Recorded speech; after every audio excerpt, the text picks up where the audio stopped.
E hoje eu quero abrir o meu coração para vocês e confessar que quanto mais eu tento fazer as coisas certas, mais as coisas dão errado na minha vida. Mais culpa, mais dor eu sinto no meu coração. Como é horrível a gente tentar fazer algo certo, a gente tentar agradar as pessoas e até mesmo agradar a Deus, e no final das contas, tudo dá errado. Criamos expectativas, como eu sempre criei, eu sempre coloquei no meu coração e na minha cabeça que se eu fizesse o que é certo, que se eu realmente dedicasse em algo, que eu obteria realmente uma vida boa, uma vida feliz. Mas no final das contas, sempre acontecem coisas inesperadas, coisas que eu não planejei, coisas que eu nunca desejei na minha vida, e eu entro em um estado de frustração, de culpa, em um estado de condenação. Quantas vezes na minha vida eu disse, eu vou sair dessa situação, eu vou sair desse problema financeiro, eu vou fazer isso, vou fazer aquilo. Quantas vezes, quantos anos se viraram, eu determinei no meu coração, na minha cabeça, na minha mente, eu vou dedicar mais à minha saúde, eu vou fazer uma academia, eu vou fazer um curso, eu vou fazer um treinamento, eu vou fazer uma mentoria para ver se eu consigo melhorar a minha vida, melhorar as condições da minha família. Quantas vezes eu propus no meu coração, Deus, eu vou te servir melhor, eu vou orar mais, eu vou acordar pela madrugada, eu vou fazer uma semana de jejum.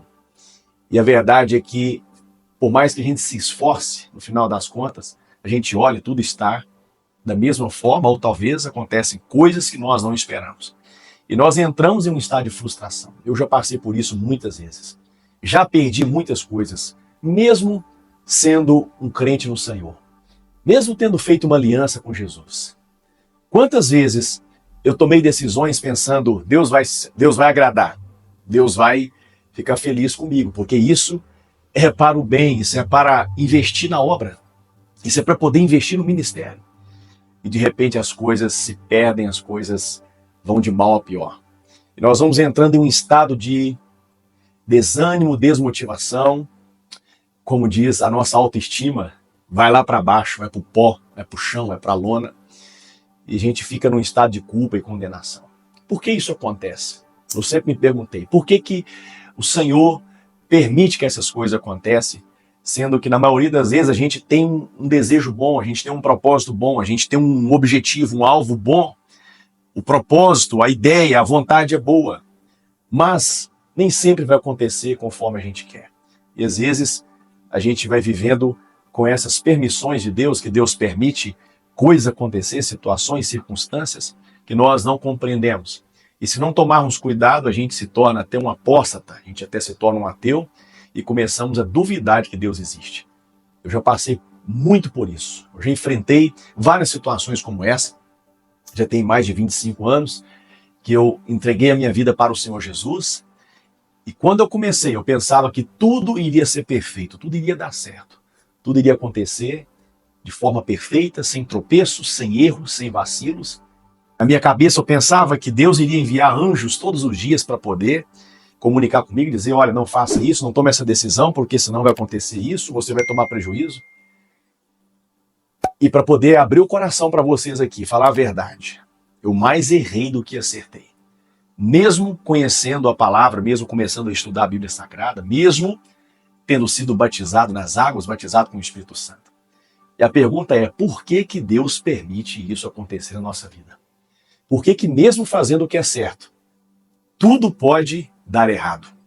Eu quero aqui trazer esse tema para que você também reflita comigo. Eu quero trazer algo muito profundo, porque isso realmente foi um divisor de águas na minha vida e na minha fé.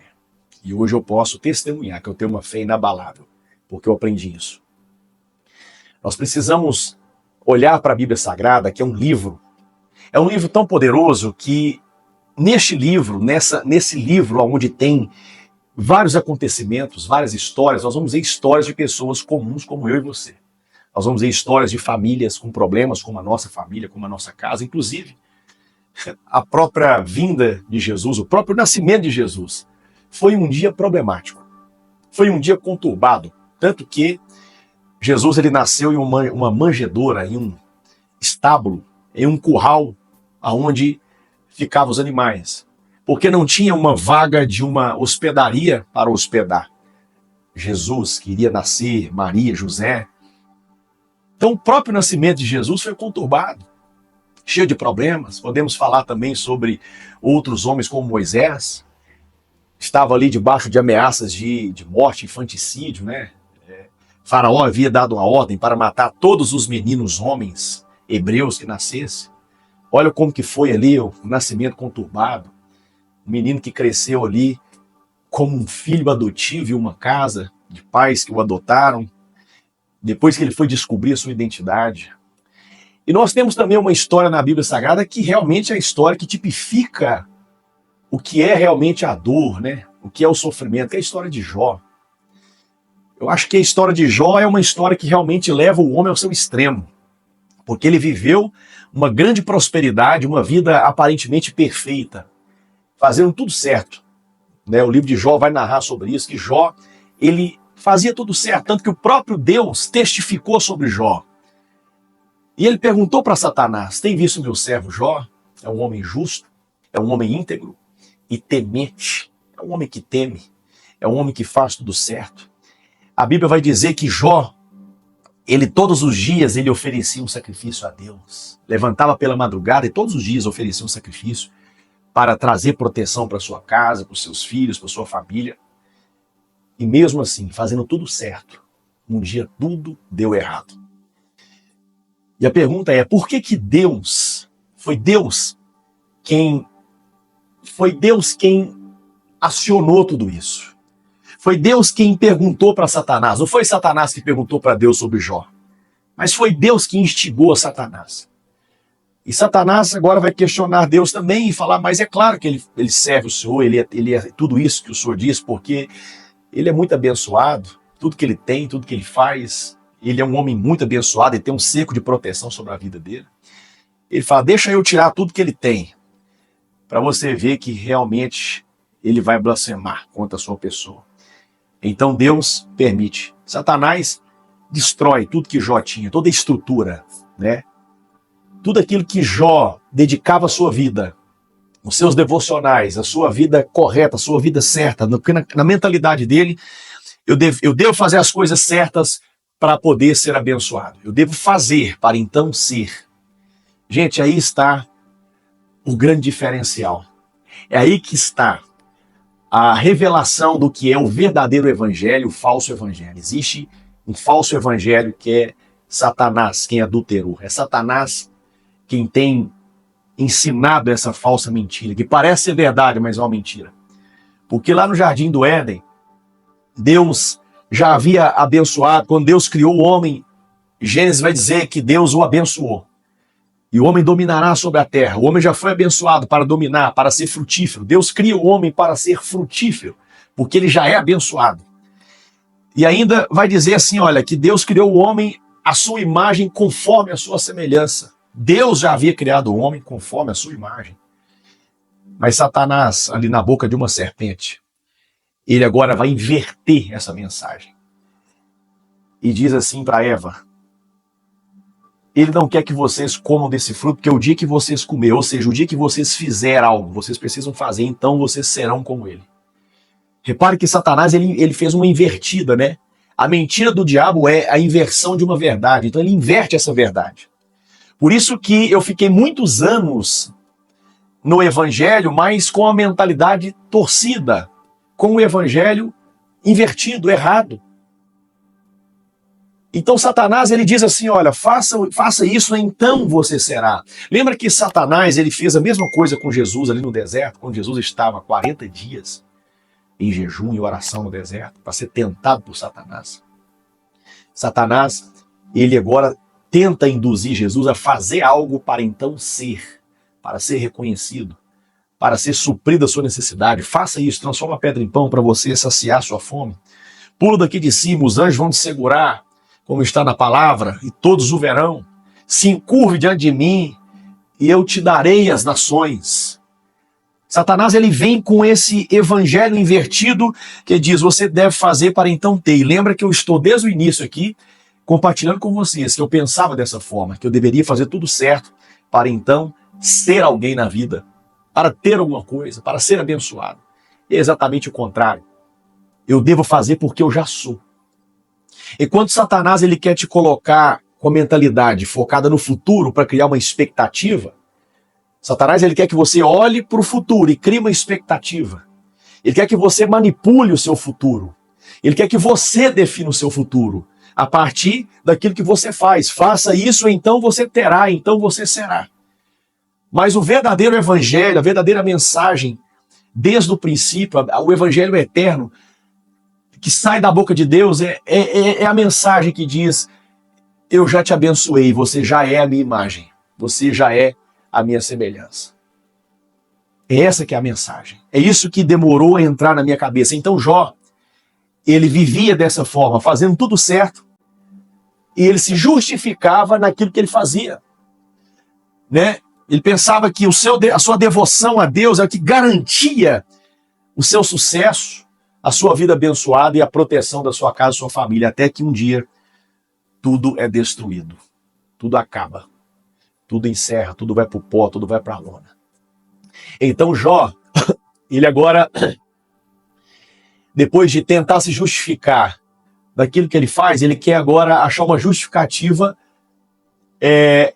na sua dor. Ele precisa agora entender por quê. É na dor que ele vai começar agora a tentar entender por que está acontecendo isso. Jó, ele basicamente, ele faz um questionamento para Deus. Se eu vivo corretamente, por que tudo deu errado? Essa é a pergunta que Jó faz. Essa é a pergunta que eu fiz. Essa é a pergunta que você pode estar fazendo. Se eu faço tudo certo, por que tudo está dando errado? Os amigos de Jó também reforçaram essa culpa, acusando ele. Você deve ter pecado. Deus está te punindo. Não é mesmo? E quando a gente vê que as coisas começam a dar errado, a gente começa também a tentar buscar essa causa. O que eu deixei de fazer? O que eu fiz de errado? O que eu não fiz para que isso acontecesse? Gente, a culpa são as amarras. A culpa são as correntes que nos prendem. E é isso que Jesus ele veio trazer. Ele veio remover toda a culpa. Por isso que a palavra do Senhor vai dizer que nenhuma condenação há para os que estão em Cristo. Ele veio remover essas correntes. O Espírito do Senhor estava sobre ele e ungiu Jesus para nos libertar os cativos e oprimido por isso, por esse engano, por essa mentira, desde Gênesis, desde o jardim do Éden, aonde o diabo disse para Satanás, disse ali na boca da serpente para Eva e para Adão: vocês têm que fazer para ser, mas Deus já havia dito que eles já eram. Então eles deveriam se comportar como uma resposta sobre aquilo que eles já são. Mas não, eles estão procurando uma resposta a partir daquilo que eles fazem. Então Deus permite a destruição e o caos. Aí você vai entender por que nós sentimos dor, por que Deus permite a perca. Não é porque Ele está punindo a gente. Quando você perde algo, quando você tem um problema, você entra numa crise, quando você sente uma dor, quando você toma um prejuízo, quando você perde alguém, não é porque Deus está te punindo. Talvez você tenta procurar a causa disso. Qual é a causa? Qual é por quê? O que eu deixei de fazer? O que eu fiz? E não é nada disso. É porque na dor, é porque no sofrimento e na aflição, Deus vai abrir os seus olhos para que você possa conhecer o propósito eterno. Tudo que nós passamos, todo o caos, toda crise, toda aflição, é para nos revelar o propósito eterno. Então, quando Jó está ali tentando descobrir qual a causa, por quê, o que eu fiz de errado, e ele sempre pensando: gente, mas eu fazia tudo certo, eu fazia os meus devocionais, o meu culto, tudo certo. Eu sei que você também faz as coisas certas, você se esforça para fazer, mas quando você talvez não obter um resultado, você pensa: aonde eu errei, aonde eu falhei, aonde eu tropecei. Então Jó estava investigando, querendo descobrir, e Deus, ele agora entra numa conversa com Jó. Deus não apresenta uma causa direta. Ele não diz foi por isso ou por aquilo. Deus não vai falar com ele de uma forma direta, assim como ele não fala pra gente foi por causa disso ou por causa daquilo. Não, isso é coisa de religioso. Mas olha só o que Deus falou com Jó no capítulo 38, versículo 4. Onde estavas tu quando eu fundava a terra? Deus deslocou a conversa do presente para o eterno. Deus ele quis dizer assim para Jó: olha, eu vou conversar com você e vou te explicar, vou te revelar, mas é necessário trazer você para a eternidade. É necessário esse nosso diálogo, essa nossa conversa vir para a esfera da eternidade. Você precisa se desligar do presente, do passado, do futuro. Todas as pessoas que vivem presas no passado vivem depressivas, vivem cheias de traumas, de aprisionamentos. Todas as pessoas que estão presas no presente são pessoas que vivem pelo esforço do seu braço, vivem pela auto-performance, vivem na ânsia de todos os dias ter que fazer e conquistar. Pessoas que vivem presas no futuro, vivem cheias de expectativas e se frustram. Então Deus está ensinando, eu quero trazer você para um nível alto, um nível da eternidade. Eu quero revelar para você. Eu quero trazer uma revelação. E para isso, irmãos, às vezes acontece de Deus permitir a crise, o caos, a perca, a morte. Esses são processos que a gente não entende, não compreende, mas é o que vai levar a gente, é o que vai levar a gente para um nível alto, um nível da eternidade. Lembra de José? José passou por tudo aquilo, mas no final das contas, Deus cumpriu a promessa. Então, quando Deus permite essas crises, Deus permite talvez Satanás se levantar contra a sua vida, contra a nossa vida, é porque tudo está sob o controle dele. Lá na frente, os nossos olhos serão abertos. A obra redentora de Deus nos livra da culpa e das expectativas humanas. Então, Deus está num processo de redenção. Deus não está querendo resolver seus problemas. Deus não quer que você tenha uma fé, uma espiritualidade resolutiva, só de resolver problemas. Eu tenho que fazer tudo certo para que dê tudo certo na minha vida e para que eu não tenha problema. Não é isso, não é essa fé que nós vivemos, mas é uma fé redentiva de nos libertarmos da nossa visão humana limitada, corrompida e envenenada por Satanás. Esse engano histórico que vem desde Gênesis, essa inversão da verdade, aonde você deve fazer para então ser reconhecido, para poder obter algo. Mas não é isso, nós já somos, então nós fazemos. Olha que Deus ele traz Jó para esse campo de conversa, de diálogo, né? E aqui está o ponto que nós vamos agora aplicar, o ponto mais importante, enquanto Jó lutava para entender o que ele fez de errado, Deus estava trabalhando para mostrar que não se tratava de merecimento. Então, quando nós pensamos em ser fiel, fazer tudo certo para obter resultados e sermos abençoados, nós criamos uma expectativa humana e existe uma chance muito grande de uma frustração. A cruz de Cristo é a resposta definitiva para essa angústia. Ele disse, vinde a mim todos os que estáis cansados e oprimidos e eu vos aliviarei. Jó experimenta isso no final, quando deixa de tentar se justificar e simplesmente se rende ao mistério de Deus.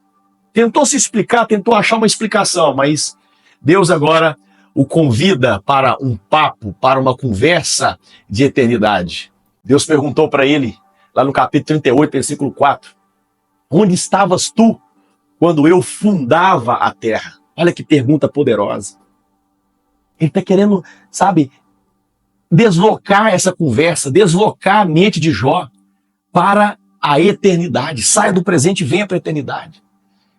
Eu estou falando aqui de fundamentos, eu estou falando aqui, gente, da origem de todas as coisas. Então, se você quer entender, se você quer compreender por que você está enfrentando luta, por que você passa problema, mesmo fazendo as coisas certas, é só você começar agora a ter uma visão da eternidade. Daquilo que Deus já criou e Deus já estabeleceu. Deus permite a gente enfrentar lutas, situações, circunstâncias para que a gente entenda e compreenda os propósitos eternos. Nós não temos que entender os propósitos dessa terra, não temos que entender os altos e baixos dessa vida, mas entender que Deus é soberano e todas as coisas cooperam para o bem daqueles que amam a Ele. O sofrimento de Jó não era uma consequência, era uma missão. Deus testifica sobre Jó antes de qualquer tragédia. Lá no capítulo 1, versículo 8, ele disse para Satanás, viste o meu servo Jó, homem íntegro e reto. Veja bem, Deus não está dizendo assim para ele, você viu o meu servo Jó, que ele levanta todos os dias de madrugada e ele vai fazer um culto, ele vai me adorar, ele vai fazer um sacrifício todos os dias para os seus filhos. Você viu como é que Jó ele é um bom pagador, viu como é que Jó trata bem a esposa dele? Não estou dizendo que não devemos fazer isso. Eu estou querendo mostrar para você que tudo isso é apenas fruto daquilo que somos. Nós não temos que fazer essas coisas para então sermos. Lembra que eu estou falando dessa inversão? O diabo ele quer inverter. Faça tudo isso, então você será, então você terá. Não! Eu já sou, então eu faço. Eu vou à igreja, eu cultuo, eu adoro, eu oferto, eu ajudo as pessoas, eu jejuo, eu pago, eu sou um bom pagador, eu sou uma pessoa correta, porque eu já sou alguém na eternidade. Então, Deus testifica e dá testemunho de Jó na eternidade, dizendo: viste o meu servo Jó, homem íntegro, reto e que se desvia do mal. Ou seja, Deus está falando do caráter que Jó já carrega desde a eternidade. Deus já está revelando assim: eu já criei Jó na eternidade, antes da fundação do mundo. Por quê? Jó não estava sendo punido por algo que fez, mas revelado por quem ele era desde antes da fundação do mundo. Aleluia.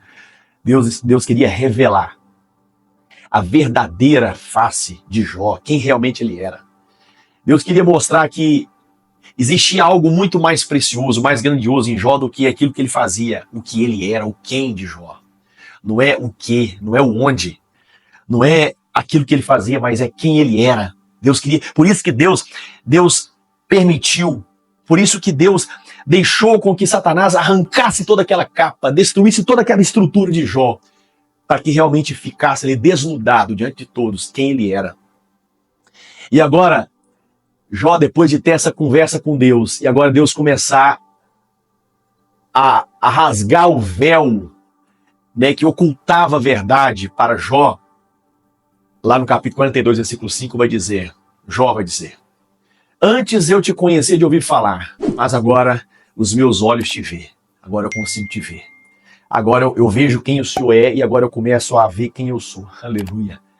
Jó começou agora a enxergar a eternidade. É por isso que nós passamos e enfrentamos lutas e dificuldades e aflições. É por isso que Deus permite caos na nossa vida. É por isso que Deus permite o prejuízo e perder coisas, situações, pessoas, para que os nossos olhos se abram, para que a gente possa conhecer Deus, conhecer a eternidade. A palavra do Senhor vai dizer que a vida eterna é conhecer a Deus e o seu Filho a qual ele enviou. Eternidade é, queridos, conhecimento. Devemos conhecer a eternidade. É para isso que nós estamos aqui, por isso que Jesus ele morreu por nós. Ele perdoou os nossos pecados, nenhuma condenação, nenhuma culpa. Você não tem que tentar achar a resposta de nada, achar a causa de nada. Seus pecados foram perdoados. Você está livre, vai, não peques mais. Agora, as lutas, as dificuldades só tem um único propósito: abrir os teus olhos para que você possa conhecer a eternidade e não conversar mais com Deus sobre essas coisas temporais. Não viver, não se afogar nas suas lutas temporais e passageiras, coisas dessa vida, mas você agora viver pelo propósito eterno, pelo caminho eterno. Que Deus possa te abençoar com essa palavra. E se essa palavra te tocou, compartilha ela com alguém, compartilha essa palavra com alguém. Nos ajude deixando aquele like, deixe os seus comentários, pelo menos um amém. Se inscreva nesse canal, ative o sininho e até a próxima, em nome de Jesus.